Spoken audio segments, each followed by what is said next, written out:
اللہ من الشیطان الرجیم بسم اللہ الرحمن الرحیم الحمد للہ وکفا وسلام علی عبادہ الذین اصطفیٰ اما بعد فقد قال اللہ فی کتابہ المجید وقولہ الحق بسم اللہ الرحمن الرحیم یوم ندعو کل اناس بامامہم۔ قرآن حکیم کی ایک آیت ہے اور اس کا تعلق محشر سے ہے۔ یوم کہہ کے قرآن نے قیامت کا تعارف کیا ہے۔ ہر جگہ جتنے بھی یوم آئے ہیں اس کا نام قیامت ہے، اور مسلمانوں پہ قیامت الیوم ہے، اور یہ سب نہیں پہنچ سکے۔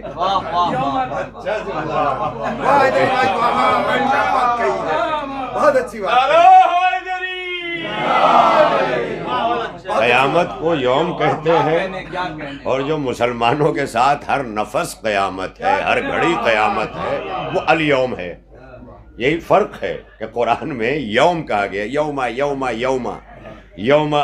میرے پاس وقت نہیں ہے، میں ایک شاعر کا وقت لوں گا، اس سے زیادہ نہیں، کیونکہ مجھے پتا ہے میں بذات خود یہاں تک اس لیے پہنچا کہ اس مدرسہ حجتیہ میں مرحوم و مغفور ہمارے استاد محترم شاعر اہل بیت جناب اظہار جلال پوری صاحب، انہی ایام میں یہاں پر مرحوم و مغفور حضرت معصوم اعظمی صاحب جو قداور شاعر بالخصوص مسدس کے، یہ سب دور تھا کہ جب ہمہ شمہ کی ہمت تکلم نہیں ہوتی تھی، کوئی ان کے آگے لب نہیں کھول سکتا تھا۔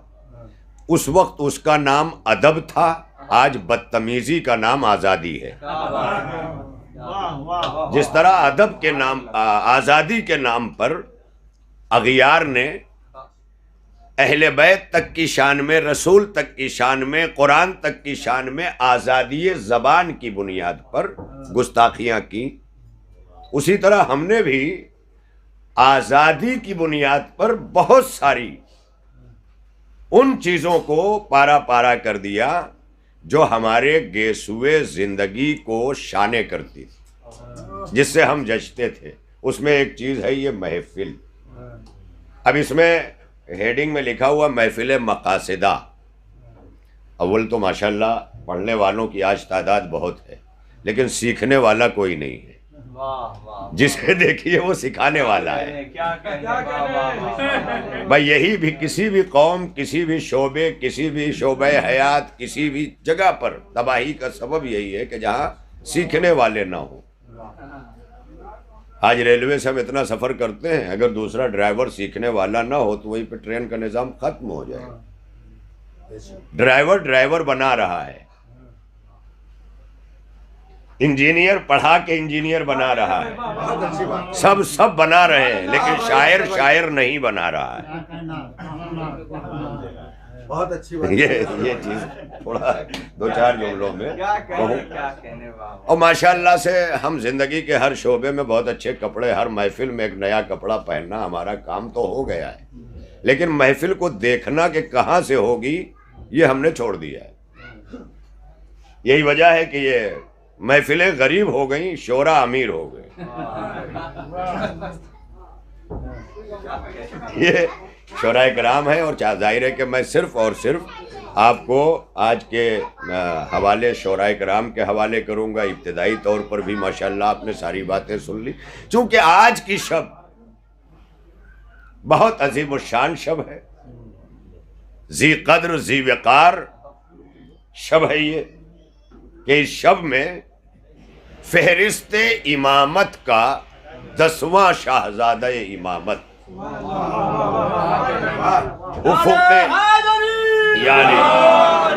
افق عصمت پر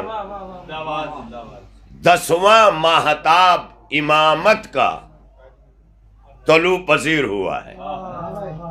مدینے سے قریب ایک مقام ہے جس کا نام سریہ ہے، سواد سے لکھا جاتا ہے، مدینے سے قریب ہے، اب مدینے میں ہی شامل ہو گیا، اس وقت تاریخوں میں یہ لکھا جاتا تھا وہاں سے قریب ہے. تو وہاں امام علیہ السلام کی سن 212 ہجری. یہ سب چیزیں تھوڑا یاد رکھنے کی ضرورت ہے تاکہ ایک آدھ قطع وطا بھی اگر ہمیں علم رہے امامت کے تعلق سے وہ تاکہ ہم کر لیں. معرفت ہے اس میں کوئی شک نہیں ہے، لیکن وہ علم کہ جو معرفت میں اضافے کا سبب بنتا ہے. واہ دیکھیے معرفت پا لینا کمال نہیں ہے، معرفت پہ باقی رہنا یہ کمال ہے. اور جب معرفت آ جائے گی نا تو کبھی شاعر اپنے شعر میں یہ نہیں کہے گا، جیسے کہ ابھی کوئی بچہ پڑھ رہا تھا کہ فرشتوں نے جیسے ہی سنا کہ میرا ہے تو فوراً جیسے حولدار ہٹ جائے کوئی سینئر کہے میرا ہے. تو اس طرح علی نہیں ہے. علی اسی نظام عدل کو قبر میں نافذ کرنے آئے ہیں جس اصول دین میں دوسرا عدل ہو. علی اس عدل کو اپنا کہہ کے پامال نہیں کریں گے. علی حشر میں تو یہ کہہ سکتے ہیں کہ میرا ہے کیونکہ حق شفاعت ہے، بہت بڑی منزل ہے، کیونکہ اللہ نے شفاعت کا حق دیا ہے. لہذا حشر کے میدان میں اعمال کی کمی پہ، یہ جملہ رہے یاد، حشر کے میدان میں کوتاہی عمل پر، اعمال کی کمی پر جب فرشتے جھگڑ رہے ہوں تو علی یہ کہہ سکتے ہیں کہ میرا ہے. لیکن قبر میں کبھی علی نہیں کہیں گے میرا ہے، بلکہ خود ایمان کی گواہی دے کے فرشتوں کو بتائے کہ میرا ہے. بہت توجہ ہے. علی جو ہے قبر میں آئیں گے یہ حقیقت ہے، لیکن شاعری جو کی جائے وہ اس بات کو ملحوظ رکھتے ہوئے وہ اس وقت ممکن ہے کہ جب ہمیں علم ہو. بہرحال میں نے کہا تھا ایک شاعر کا وقت لوں گا، یہ فقط تمہید میں ہی بات گزر جائے گی اور وہ وقت نہیں رہتا. اب ہم لوگ چونکہ مجلسی لوگ ہیں اور ظاہر ہے کہ لمبی تمہید کے عادی ہو جاتے ہیں، لہذا اس محفل کے لیے فقط تمہید ہوگی، تشریح نہیں ہوگی، ہے نا. تو تمہید میں یہ بات میں کہتا چلوں، سن 212 ہجری، 5 رجب، اور زیادہ تر کتابوں نے 15 ذی الحج لکھا ہے. یہ دونوں تاریخیں، لیکن جتنی ہمارے اکابر علماء کی ہے زیادہ تر سرچ کریں آپ، کیونکہ آج سب سرچیے تو ہو گئے، مولوی سرچیا، شاعر سرچیا، سارے سرچ کر کے سب ہو جا رہے ہیں. سرچ کرو یہ ہو جاؤ. یہی وجہ ہے کہ آج کتنے بمبئی میں ڈاکٹر گرفتار ہوئے جو یوٹیوب پہ دیکھ دیکھ کے آپریشن ہڈیوں کا کرنے لگے. نتیجہ کیا ہوا؟ یوٹیوب پہ دیکھ کے اپنے کو ہڈی کا ڈاکٹر سمجھ لینا، اسی طرح یوٹیوب سے شاعری لکھ کے اپنے کو شاعر سمجھ لینا. بھئی یہی ظرف کی کمی کی علامت ہے. لہذا یہ ہمیشہ پیش نظر رہے کہ محفلوں کا وقار باقی رکھیں تاکہ آپ کے بچے اس حصار میں آ کے فخر محسوس کریں کہ ہم اس حصار میں ہیں جسے حصار ادب کہا جاتا ہے، اور یہ وہ حصار ادب ہے جسے تہذیب آل محمد نے عطا کی. آج ہم یہ بھی نہیں جانتے. کوشش کریں اس کو باقی رکھیں. بھی چند بچے جو پیش خانیوں کے لیے آئے اپنے ان کا استقبال کریں، انہیں آگے بڑھائیں، ان کی حوصلہ افزائی کریں. بحمداللہ میں نے دیکھا کہ ان بچوں نے کوششیں کی ہیں کہ امام حاضر پر، مدح حاضر پر آج گفتگو کریں. تو ہمیں یہ ہونا چاہیے. ہمارا دامن خالی ہے. کیوں خالی ہے؟ کیونکہ ہمارا دامن علم سے پرے ہے. ہم آج اس دور میں، اس زمانے میں ادب کے حوالے سے مقاصدہ لکھ دیا جائے تو کیا ہے؟ کیا ہے مقاصدہ؟ مقاصدہ اس محفل کو کہتے ہیں جس میں قصیدہ پڑھا جائے. تو جب آپ نے مقاصدہ لکھ دیا تو آپ نے پابند قصیدہ کر دیا.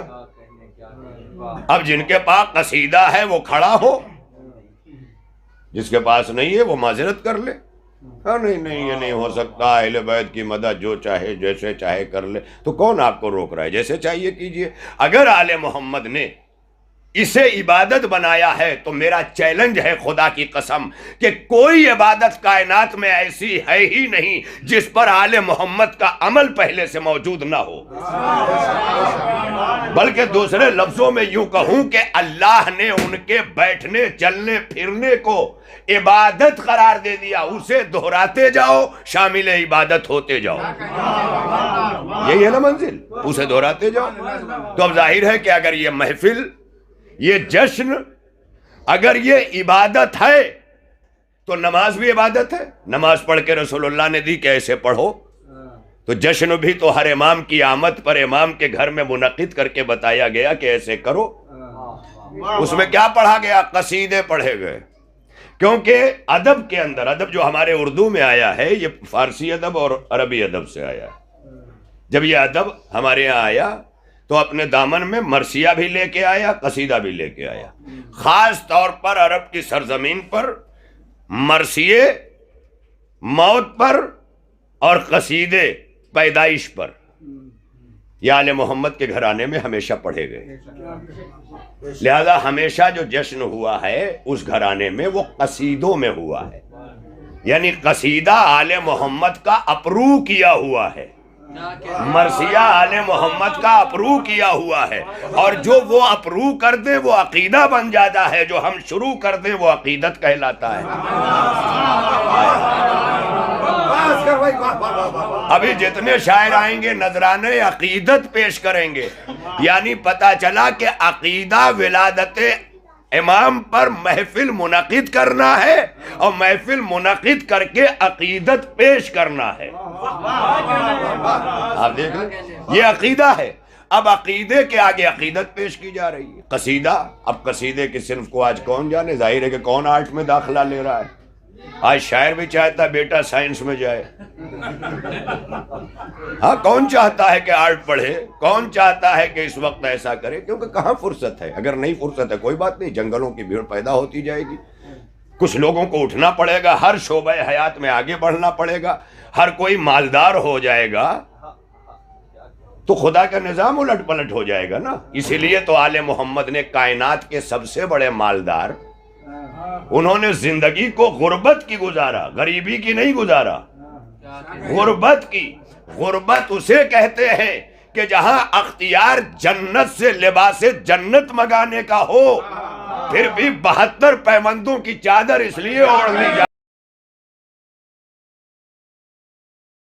پہنچے تو اسے شرمندگی نہ ہو، بلکہ پیوند زہرا دیکھ کے کہے کہ میری بیوی کی سیرت ہے.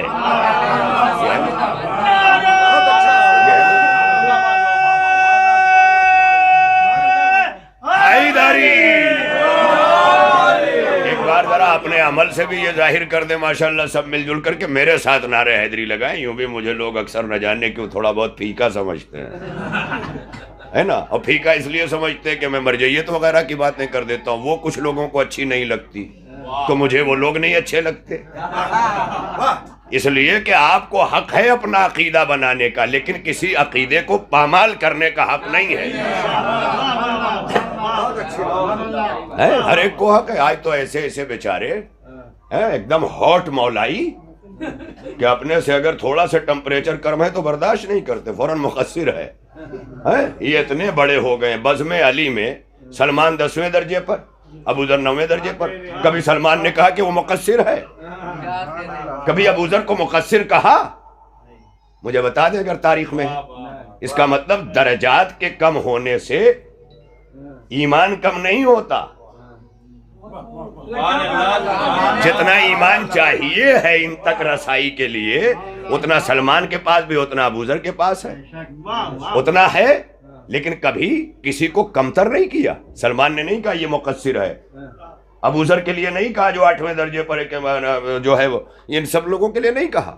ابوذر 9ویں درجے پر ہیں، مقداد 8ویں درجے پر، سب کے درجے ہیں. کہیں کہا؟ نہیں کہا. ہم کیوں کہہ رہے ہیں؟ ہم کیوں کہہ رہے ہیں؟ اس کا مطلب اللہ کے ائمہ نے اپنے درمیان جس شخصیتوں کو رکھا انہیں رکھ کر بتایا کہ ایسے بنو تو ہمارے قریب رہو گے. چاہے ہم ظاہر رہیں تب بھی، چاہے غیبت میں رہیں تب بھی. اس لیے کہ ہمارے چاہنے والے ہم سے دور ہو کر گناہوں کی طرف نہیں بڑھتے، بلکہ ہم سے قریب اس لیے آتے ہیں کہ جب دور ہوں تو گناہوں کا مقابلہ کر کے بتائیں کہ گناہ اور ہے، امام والے اور ہیں. یہ بس ہو گئی میری بات. تو مقاصدہ آج جو ہیڈنگ ہے نا محفل مقاصدہ، وہ تو آبرو رکھ لی اندر جشن مسرت لکھ کر. اس کا مطلب یہ ہے کہ اندر سے آزادی ہے، کر آئے لو. یہ ہے اتنی. تو آپ انشاءاللہ جشن کریں گے مولا کا. تو امام 212 ہجری میں ولادت ہوئی. 8 برس کی عمر میں آپ منصب امامت پر آئے. 8 برس کی عمر میں 34 برس آپ نے امامت کے فرائض انجام دیے. امام تھے جیسے رسول تھے. 10 بعثت کو رسالت پر آئے. مسند رسالت پر آنا اور ہے، رسول ہونا اور ہے. امام پیدا ہوتا ہے. ہمارے 10ویں امام 8 برس کی عمر میں مسند امامت پر جلوہ افروز ہوئے، اور 34 برس تک یعنی سن 254 ہجری جو آپ کی شہادت کی تاریخ ہے، آخری سانس تک آپ نے منصب امامت کی مسند پر بیٹھ کر اللہ کے فرض منصبی امامت کو کائنات میں پیش کر کے اپنی ہدایت کے حق کو امام نے ادا کیا. آپ کی والدہ ماجدہ یہ سمجھانے کے لیے کافی ہے.